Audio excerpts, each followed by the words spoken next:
back in 2000. Team that's undefeated at home in the last year, 8-0-1 in their last 9 at home. Coming into this game, there's R.J. Franklin, got a touchdown catch in the first half, and he's got a catch here at the 39-yard line, brought down by Jason Goss after 4. He was able to shake off that hit from Maurice Lloyd, and I thought the comment from Milt Siegel at halftime was bang on about Maurice Lloyd taunting, standing over R.J. Franklin when his team was in such a bad deficit. 2nd and 6. And over the middle, there's a big hit. That one by Rod Davis on R.J. Franklin. R.J. holds on again, but he might have a headache tomorrow. They're going to put Maurice Lloyd up in the line, and there's Davis right there.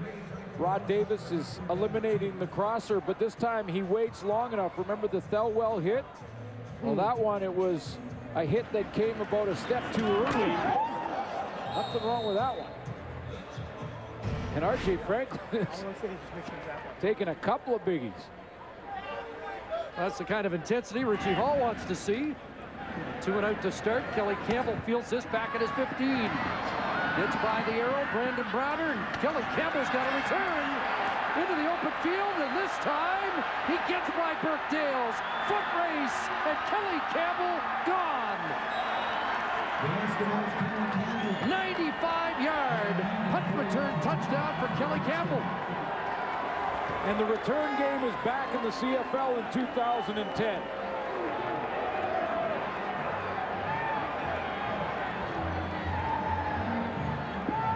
That's the 11th touchdown return of the year. Just the second by a Western return man. Well, 3 Calgary Stampeders got in the same cover lane. That opened up the seam, but tremendous speed as Kelly Campbell outruns the angle of the safety Wes Lysak, who is also the safety on that kick. Had the longest punt return for the Eskimos in the first half, and takes this 95 yards for a touchdown. And got an injured Stampeder on the sidelines, and that's why they've halted play here. On the far side, somebody came up on the limp trying to track down Kelly Campbell. And it's veteran Mark Caliste in his 120th game as a Stampeder special team leader. Well, maybe Richie Hall did get to this football team at halftime. You heard him talk about it wasn't good enough. He wanted to see a little fight. Well, he's seen a little fight. Rod Davis steps into R.J. Franklin to cause a punt, and then Kelly Campbell takes that punt to the house. Makes that Dwight Anderson interception return in the final minute of the first half look a little bit bigger here. The Eskimos a convert away from getting within 17 early in the third quarter, a quarter that's been their best this year.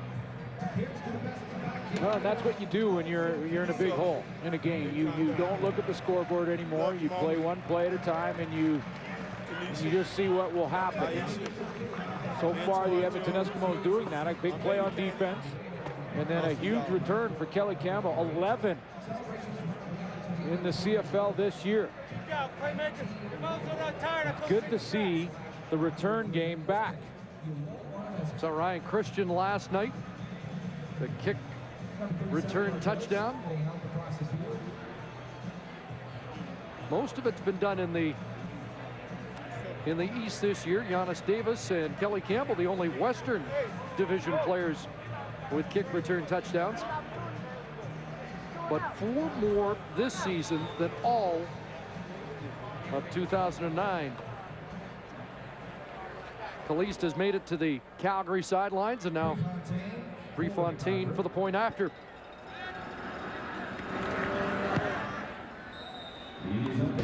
So it's a 17-point Calgary lead. Begin.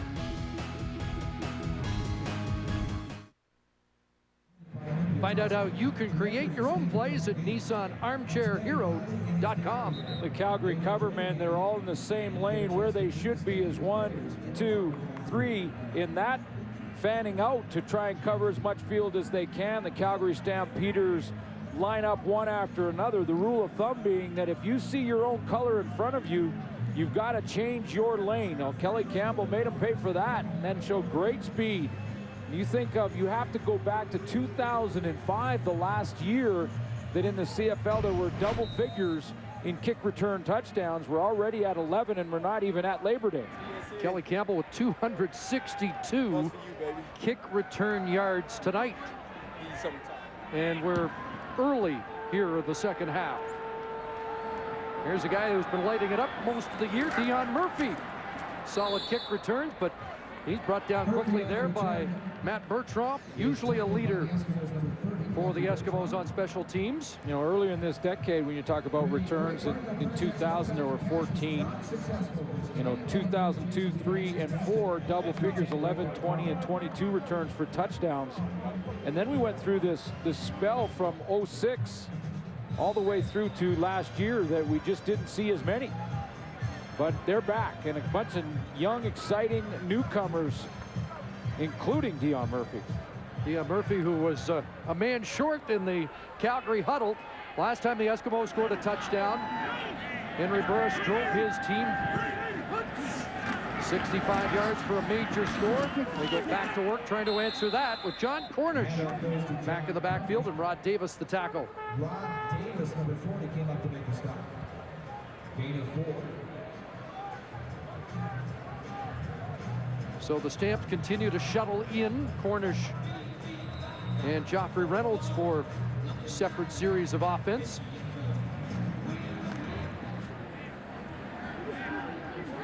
Second and 6.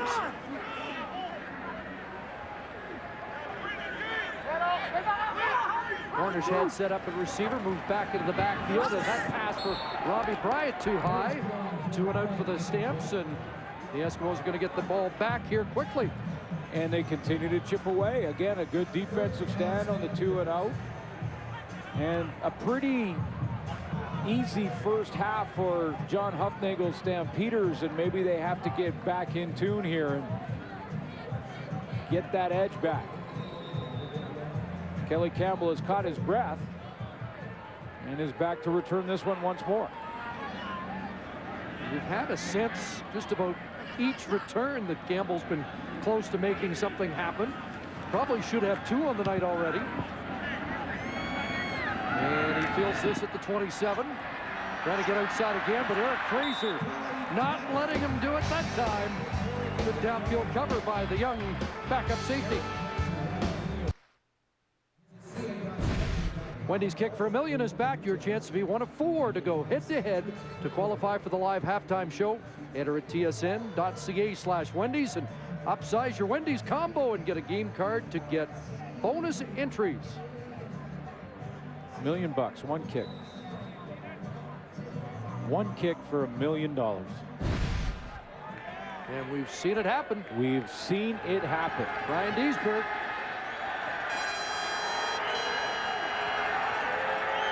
They're going to see a comeback tonight. Jason Moss trying to kickstart it. There's Mike Labinjo.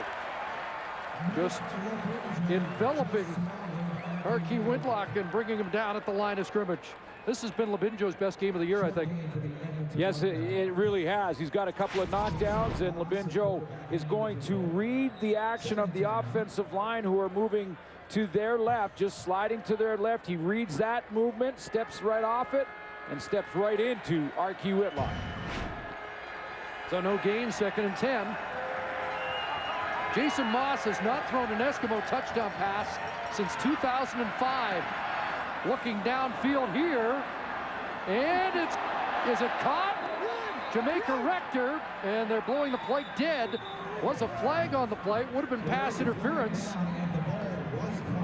Rector says he hasn't been touched. He's going to get in the end zone anyway, but they're marking it at the 43 of Calgary. Now, did Rector put his hands on Dwight Anderson or the opposite to get around him? And if Rector did catch it, he should be able to get up and run it in. But what's the call? The Eskimos walking back. It looks like it's going to be against Jamaica Rector. Looked like he grabbed Dwight Anderson's jersey. Pass interference. Edmonton number 85. A 10-yard penalty. Remains second down. You know, this one, as he's going down, Jamaica Rector tries to get better body position. He grabs the back of his jersey, and then right there in the front, and he's going to grab around the shoulder pad and the jersey of Dwight Anderson, pull him and throw him outside, out of bounds, and then come back to the football. It wasn't down by contact there, but that's offensive pass interference. That's why the play was stopped in its tracks, and now it's 2nd and 20. Just outside the Eskimo 15-yard line. Campbell in motion.